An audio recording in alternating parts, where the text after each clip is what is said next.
Helicopter বিধ্বস্ত হয়ে ইরানের প্রেসিডেন্ট ইব্রাহিম রাইসি ও পররাষ্ট্রমন্ত্রী হোসেইন আমির আবদুল্লাহিয়ানের মৃত্যুর ঘটনা নানা প্রশ্ন সামনে এনেছে। বেশ কয়েক বছর ধরেই পশ্চিমা আধিপত্যকে বৃদ্ধাঙ্গুলি দেখানো শিয়া রাষ্ট্র ইরানের দ্বিতীয় সর্বোচ্চ নেতার মৃত্যু কি নিছক দুর্ঘটনা না পরিকল্পিত হত্যাকাণ্ড, তা নিয়ে শুরু হয়েছে নানা জল্পনা কল্পনা। পশ্চিমা দেশগুলোর সঙ্গে সম্পর্কের অবনতি, ইসরায়েলের সঙ্গে সংঘাত ও রাশিয়া ও চীনের সাথে ইরানের বন্ধুত্ব নানা মাত্রায় সে আলোচনায় জ্বালানি যোগাচ্ছে। আন্তর্জাতিক গণমাধ্যমগুলো বলছে বৈরী আবহাওয়া থেকে এই দুর্ঘটনার সূত্রপাত। তবে যুক্তরাষ্ট্রে তৈরি হেলিকপ্টারটি বিধ্বস্তের পেছনে মার্কিন ষড়যন্ত্রের গন্ধ খুঁজছেন কেউ কেউ। কারণ এর আগেও মার্কিন হেলিকপ্টার বিধ্বস্ত হয়ে প্রাণ গেছে বিভিন্ন দেশের সরকার ও রাষ্ট্রপ্রধানের। নেটিজেনদের অনেকেই তাই এই ঘটনার পেছনে আঙুল তুলেছেন যুক্তরাষ্ট্রের দিকে। আর একজন রাষ্ট্রপ্রধানের মৃত্যুর পর এক সিনেটরের উচ্ছ্বাস প্রকাশ সে সন্দেহকে আরও জোরালো করেছে। ইব্রাহিম রাইসি যে হেলিকপ্টারে ছিলেন সেটি যুক্তরাষ্ট্রের তৈরি মার্কিন হেলিকপ্টার বেল 212 মডেলের। যুক্তরাষ্ট্রের বেল ট্রেক্সটন মহাকাশযান প্রস্তুতকারী প্রতিষ্ঠান এটি তৈরি করেছিল। বার্তা সংস্থা রয়টার্স জানিয়েছে, মাঝারি আকারের হেলিকপ্টারটিতে পাইলট সহ 15 জন বসতে পারতেন। তবে 1979 সালে ইসলামী বিপ্লবের পর ইরানের কাছে এমন কোনো হেলিকপ্টার যুক্তরাষ্ট্র বিক্রি করেনি বলেও তথ্য উঠে এসেছে গণমাধ্যমে। সেই হিসাবে হেলিকপ্টারটির বয়স 44 বছরের বেশি। রাইসির বহরে মোট 3টি হেলিকপ্টার ছিল। অন্য 2টি হেলিকপ্টার নিরাপদে অবতরণ করলেও রাইসিকে বহনকারী হেলিকপ্টারটি বিধ্বস্ত হয়। নিরাপদে ফেরা হেলিকপ্টারেও ইরানের 2 জন মন্ত্রী ছিলেন। আন্তর্জাতিক গণমাধ্যমের খবর বিশ্লেষণ করে দেখা গেছে, এর আগেও বেল 212 মডেলের হেলিকপ্টার বেশ কয়েকবার দুর্ঘটনার কবলে পড়ে।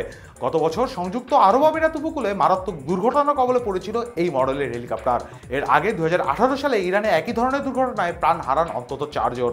মার্কিন এই হেলিকপ্টারের দুর্বলতা নিয়েও সামাজিক যোগাযোগ মাধ্যমে উঠেছে নানা প্রশ্ন। আর তেহরান কি হেলিকপ্টারের এই দুর্বলতা সম্পর্কে কিছুই জানতো না? জেনে শুনেই কি বৈরী আবহাওয়ার মধ্যে 44 বছরের বেশি পুরনো ত্রুটিপূর্ণ হেলিকপ্টারে চড়িয়ে দেওয়া হয়েছিল প্রেসিডেন্ট ও পররাষ্ট্রমন্ত্রীকে? এমন প্রশ্ন করছেন অনেকে। এদিকে গত কয়েক বছর ধরে অপ্রতিরোধ হয়ে উঠেছে ইরান। পররাষ্ট্রনীতি, অত্যাধুনিক সব ক্ষেপণাস্ত্র, ড্রোন তৈরি সহ নানা পদক্ষেপের কারণে শক্তিশালী নেতা হিসাবে আত্মপ্রকাশ করেছিলেন রাইসি। সম্প্রতি ইরান ইসরায়েলি ভূখণ্ডে সরাসরি হামলা চালায়। আর রাইসি মৃত্যুর পেছনে ইসরায়েল ও তাদের গোয়েন্দা সংস্থা মোসাদের সম্পৃক্ততাও দেখছেন কেউ কেউ। ইরানের পূর্ব আজারবাইজান প্রদেশের জেলফা এলাকার কাছে হেলিকপ্টারটি বিধ্বস্ত হয়।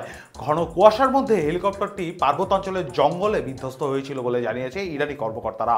কেউ কেউ বলছেন, দুর্গম প্রত্যন্ত এলাকায় অপেক্ষাকৃত নিরাপত্তা বলয় কম হওয়ায় শত্রুপক্ষের কাছে সহজ টার্গেটে পরিণত হয়েছিলেন রাইসি।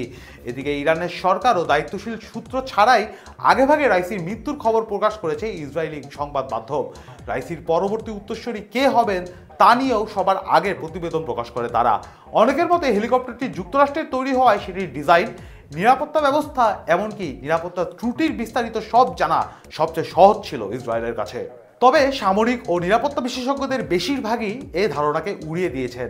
কারণ একজন ক্ষমতাসীন প্রেসিডেন্টকে হত্যা করা মানে সরাসরি যুদ্ধে জড়িয়ে পড়া।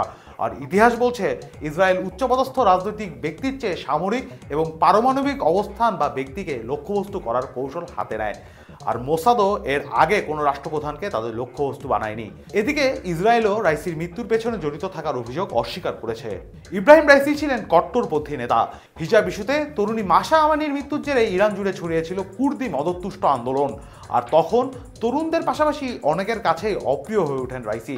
তার মৃত্যুর পেছনে কুর্দিদের যোগসাজশও খুঁজছেন অনেকে। রোমান্তুর্য, খবর সংযোগ।